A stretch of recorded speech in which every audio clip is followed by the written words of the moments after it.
This is some of the weird stuff that happened early on. Probably the weirdest thing was that sometimes my thoughts would bleed into my senses.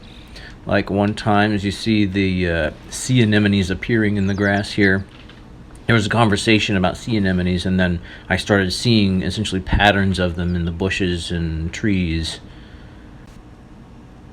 I also got the sensation that my arm was wet pretty often. A lot of times I would think that I leaned in a puddle, and then I would check, and no, my skin was dry. There was no puddles anywhere. Sometimes I would see what kind of looked like aphids or little bugs crawling on the kitchen counter. This is kind of a visualization to help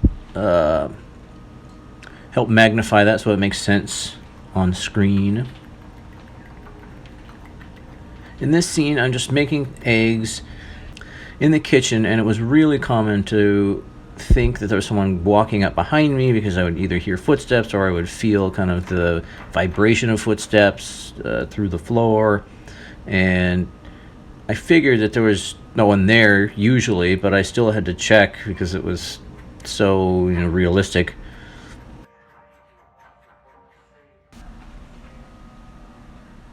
One time while I was at home by myself, I heard a door slam, and my first thought was that there was no one there, but then I thought I'd better go check just in case.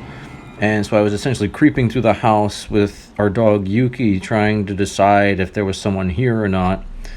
And what I kind of learned from this was that because she wasn't reacting, I could trust her to know that there wasn't someone in the house.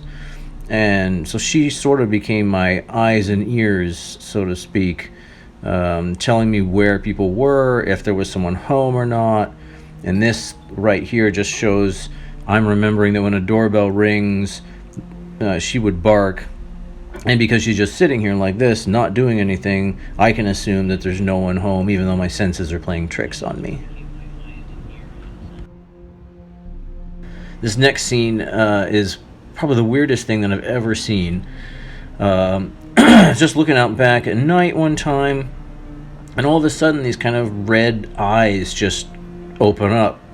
Really small. This is actually a really pretty faithful reproduction of what it looked like. I thought maybe it was a raccoon, but then the motions were a little bit strange. It lasted for several minutes actually, and then all of a sudden it just closed its eyes and was gone.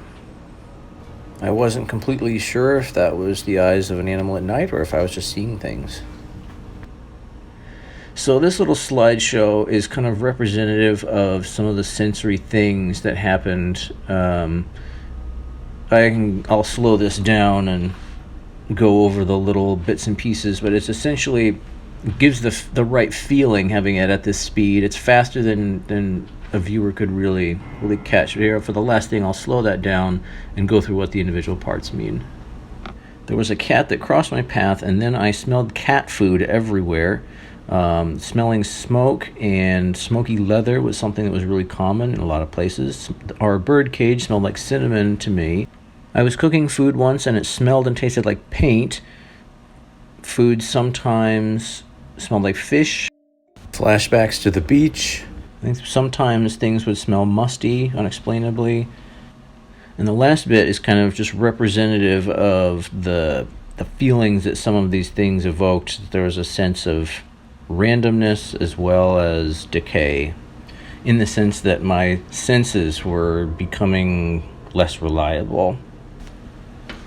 That one was pretty dense. The next one is confusion.